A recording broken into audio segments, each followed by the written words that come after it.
morning.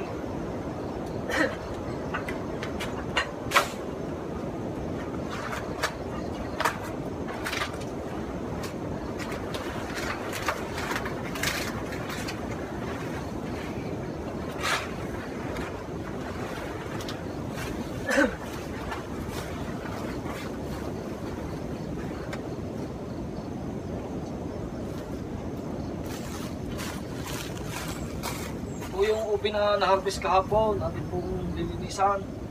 Kaalasan po natin yung mga ugat at saka po lupa.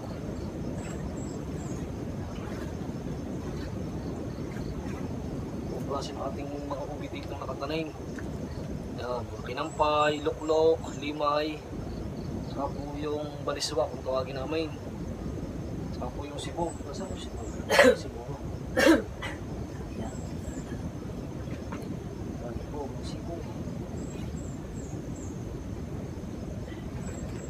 Mga sibo, yung mga bilog.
Nilagay pang ang kalikot po ng lupa.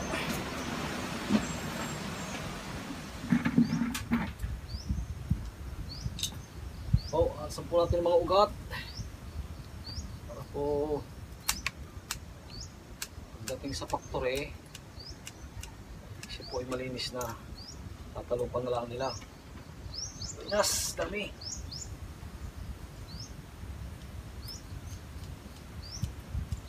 Marami pa kong harbisin. Tuloy nga po ang paghuhukay ng dalawa habang tayo ay naglilinis ng ganito.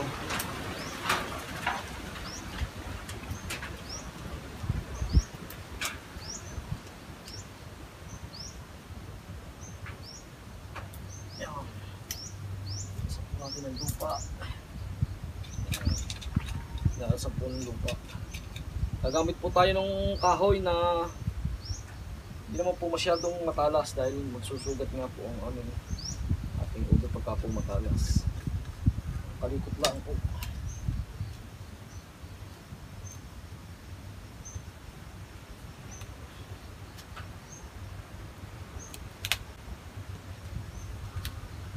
Nagamit po tayo ng gunting ang alis ng mga ugat-ugat na maliliit.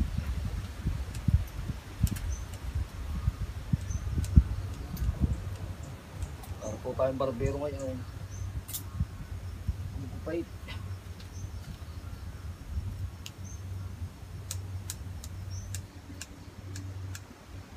Ito po yung inuulit ko po. Ito yung ating ube na palaon. Ibig sabihin po halos pa 2 taon na. Bali 1 taon at 7 buwan, 19 months. Yung pong hinuhukay ngayon nilang dalawa, ayun po ay road to 8 months pa lamang.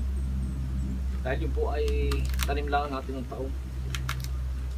Kaya medyo maliit-liit pa po. Yan po't makikita nyo po pagka dumating yung dalawa.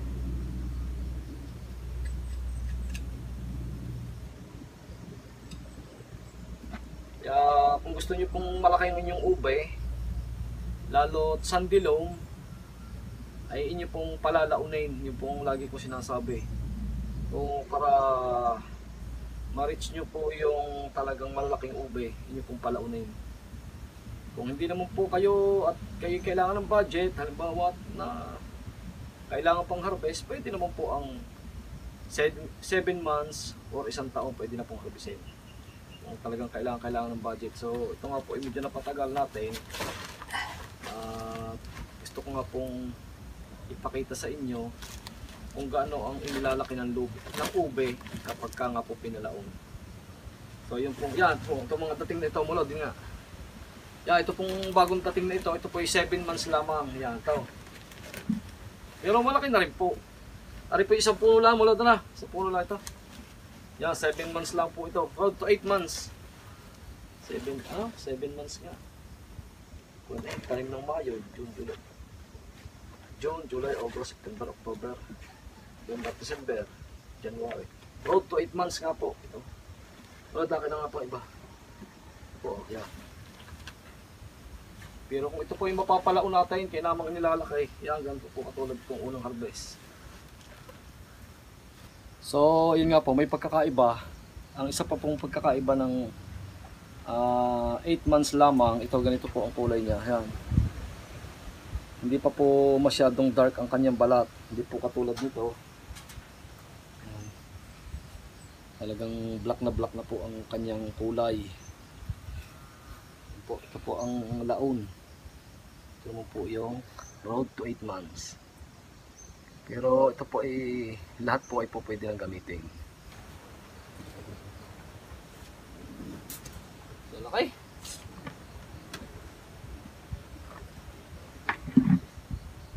Ito naman po sa nagtatanong sa pambinhi naman. Kung kayo po ay pipili ng pambinhi ng ube, tatanong nyo po sa inyong bibilha kung may isang taon na kanyang ube. Para po siguradong sisibol. Pagka po ang ube ay sagad ang gulang, yun po ay ibig sabihin pwede na pang binhi. Pero pagka ganito po mga 8 months old pa lamang, may posibilidad po na hindi sumibol dahil siya po ay mura pa. Kaya kung kayo po pipili ng pambinhi, ay hindi bababa sa 1 taon ang edad.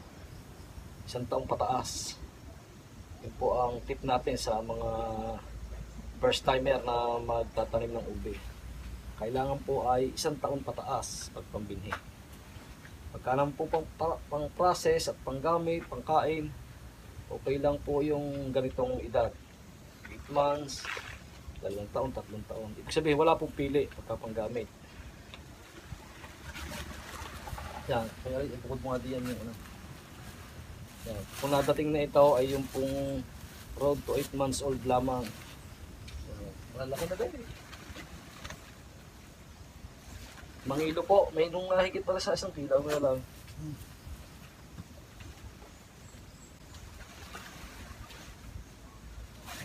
Baliswak.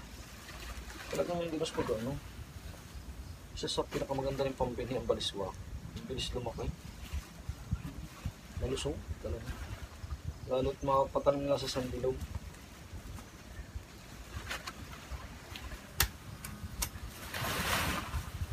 Yung po yung luklok. Maraming kabit-kabit, maraming sanga.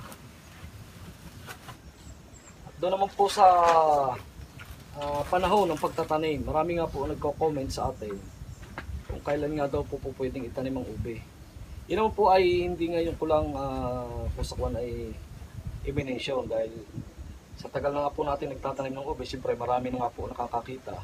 So yung pong mga bagong subscriber natin na farmers din, na nagtatanong nga po kung kailan ang tamang panahon ng pagtatanim ng ube.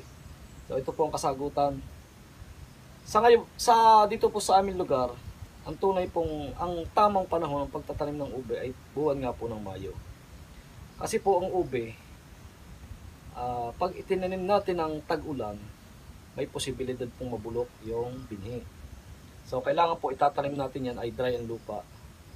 Na pagpatak nga po ng ulan, pag napatakan po yan ng ulan, sabi nga po parang vitamins nga po ang ulan sa ating mga root crops.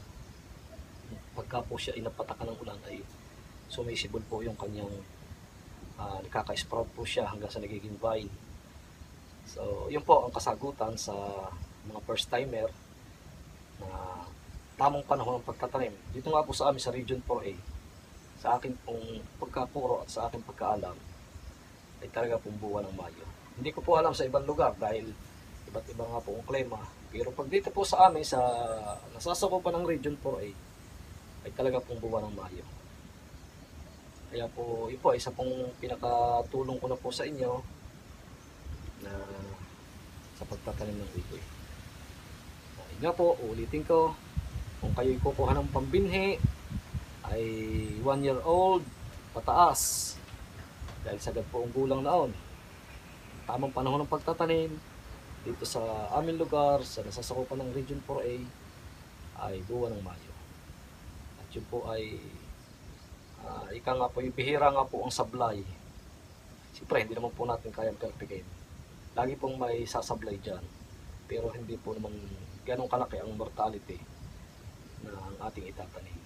Sa mababang porsyento po ang resulta ng mortality kung tayo magtatanim ng buwan ng Mayo. So yun lang po. Yan, kailangan po kasi ng lupa. Siyempre hindi po kasama sa bintahan ng lupa. Mahal po ang lupa ito sa amin.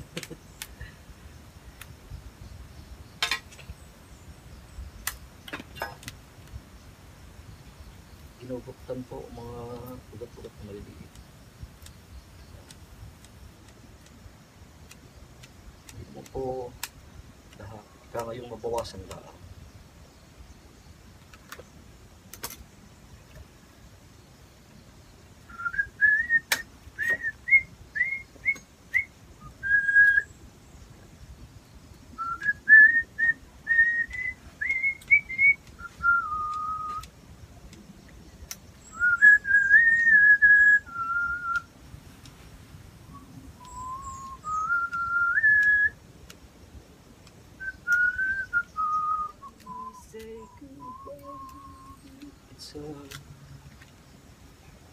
Nakakapasipol po ay pagkagarna yung laman ng ubay.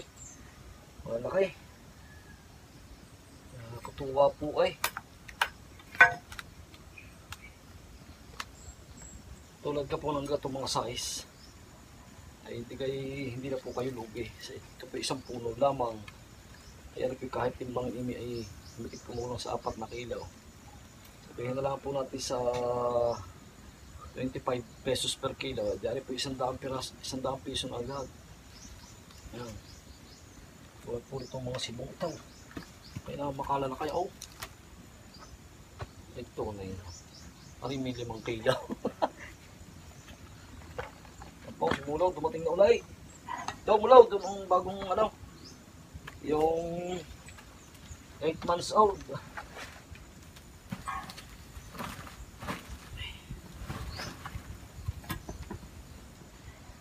Dalawang puno ko na 10 kilo agad.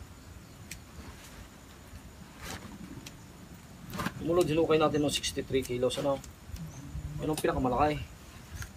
63 kilos po isang puno. Talaga po, hindi ko malilimutan yung sa kasaysayan ng pagtatanim ng ubay. Ay yun na po ang hindi kayang i-break sa aking pagkadanas sa aking pagtatanim. 63 kilos isang puno, baliswa. Talaga pong tuwan-tuwa ng panahon na eh. Ito po si Pwede Boy Iko na eh. Hihimatay sa tuwa.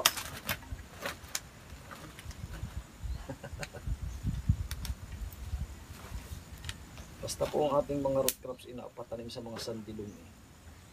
Ay namang inilalaki. Huwag po sa mga clay loam. Pinalaman din, hindi lang lumaki. Ginagawa po ng iba pag clay loam yun, hinahaluan ng mga carbonized rice sal.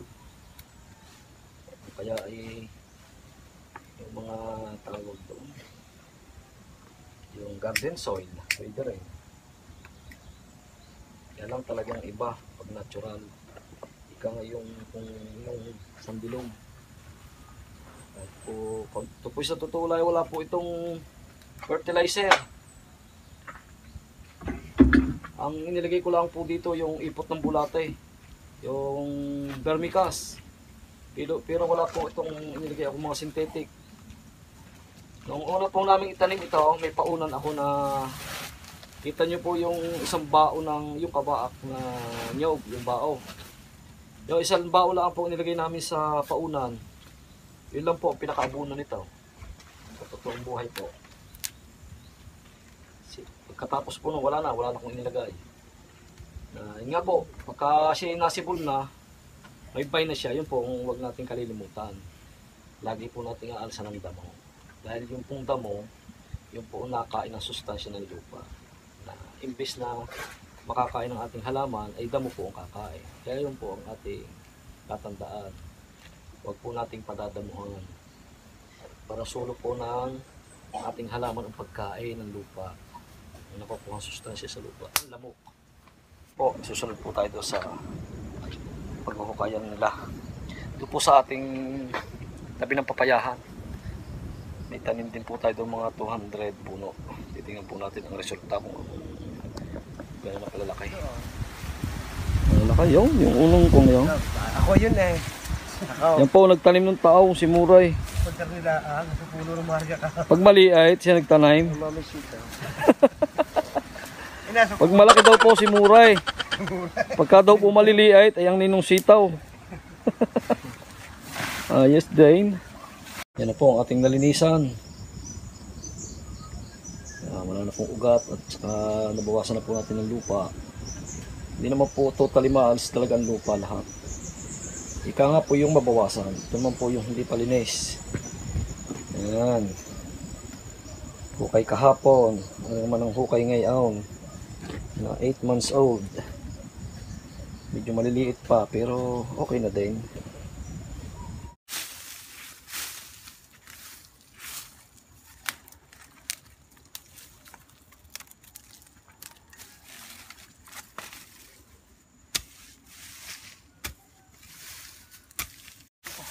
Malit-lit pa.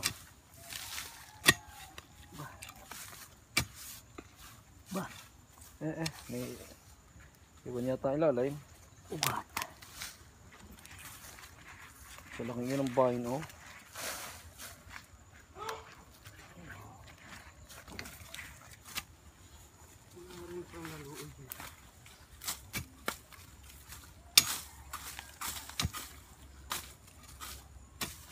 Maganda puno yan. Area na yun. Yung kaputaul. Iwan ng ilalim. Kau ganda ah. Walang niya. Ay dark na dark. Ay. Alam mo, may praglunhan na. May praglunhan na. May praglunhan na. Sayang lang, ugat.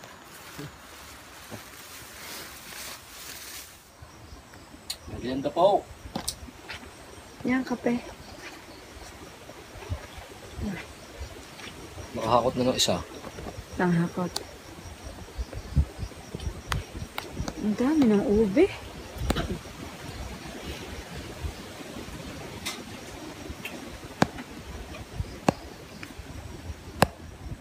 Kuwang. Ubing ube eh.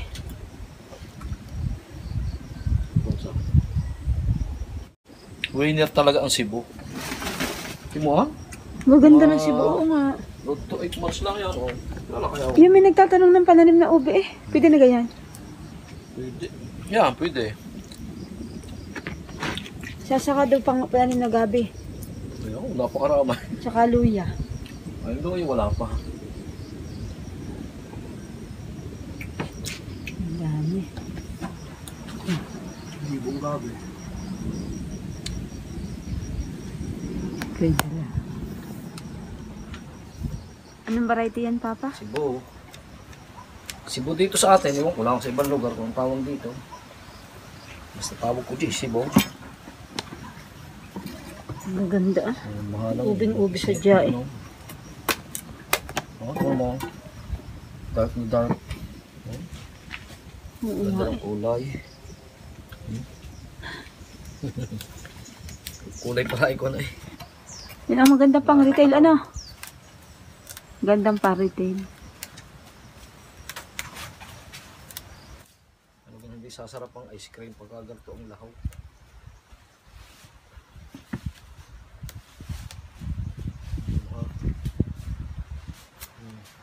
Oo nga. Dark na dark.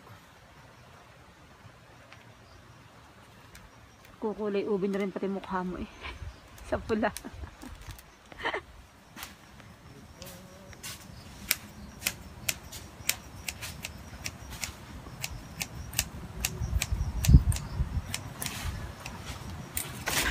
Ano patak pa?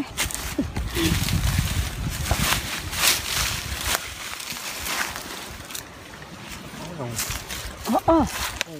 Yeah. Sinuhupan lang ay, kinakamay lang ay. Gandahan ang kinampay, palutang din, oh. Yalaw ito, oh. Lakay. Yan, Yeah. nagtanim niya guys, kaya lawi. Pero malakas yung hirmo. Oh. Ayaw ka pa? Yan, meron pa Isang puno kakambal. lang tao. May kakambal pa. Aba! Ang dami. Nagabiro ko yun. Eh, 10 lang itaw. Nasa binig, well, yung binibiguan, yung nasa kapin. Isipin niyo, aray. Mahingan ako po. Tunay naman. Ang dami na laman. Hindi na siyahan. 10 lang, 7 months, 8 buwan. Hindi ka malawi na magtanim ng ubay pag garnay. Ang laman na yan. Tirang maliwanag. Oh. 10 lang yan. Walang ari ano, parang pinagulingan yata eh. Pag nalak ang amlan, Basta may laman, may inaha, may ano. amlan. Hindi tayo gumamit ng barita. Kinamay lang. Gala ah. Papa, yan. Gawa ng may laman. Ito, may bunga pala. Diba? Ayan, ang bunga. Yan. Isang palatandaan pagka po ang ube ay malamang. May bunga. Bunga yan ng ube. Pwede po itong lutuin. Pwede rin pambinhi. Medyo pagka pambinhi lang po, medyo mabagal-bagal lumakay pag ganito. Isang puno o may 10 kilo. Ang pili ah. Maugat. Yan, may laman na.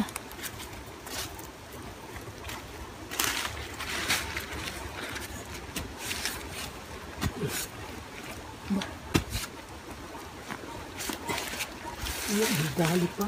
Nako, putol, sayang.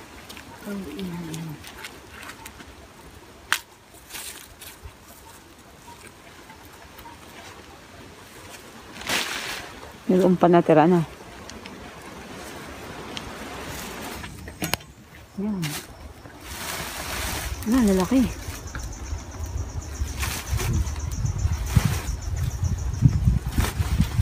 Pinagtataka ko yung iba eh. Tatanim hindi rin pagpalam. Depende nga sa magtatanim. Ang dami. Yan. Santa isulit it. Wala. Wala sa kondrang binhi. Sa kondrang. Yan pa din ang mga makita ko dito meron na. Ano so.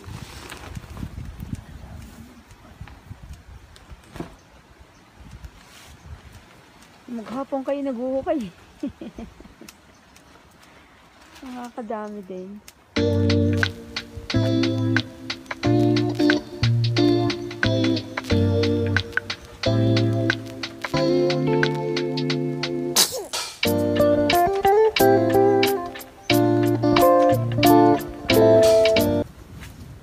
Tapos na po ang harvest ng ating ubi.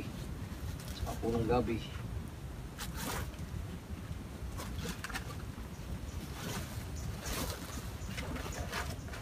Sarili ko na lamang.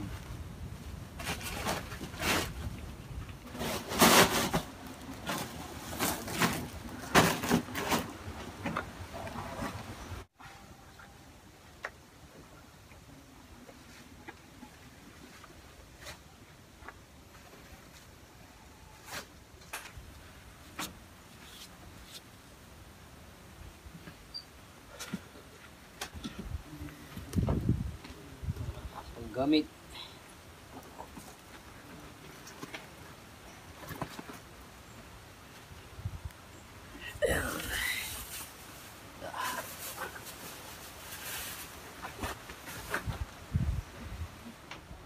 Po, uwi na po tayo. Tapos na po ang hukay ng ube at gabi.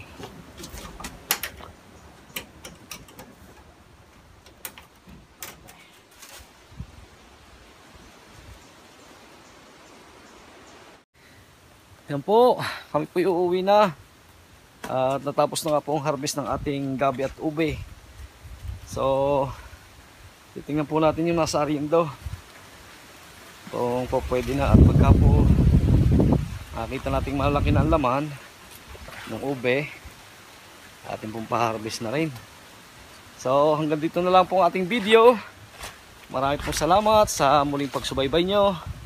Yan po, kasama ko si Kabiera. Thank you very much po. God bless po at ingat po tayo lagi. Maraming salamat po.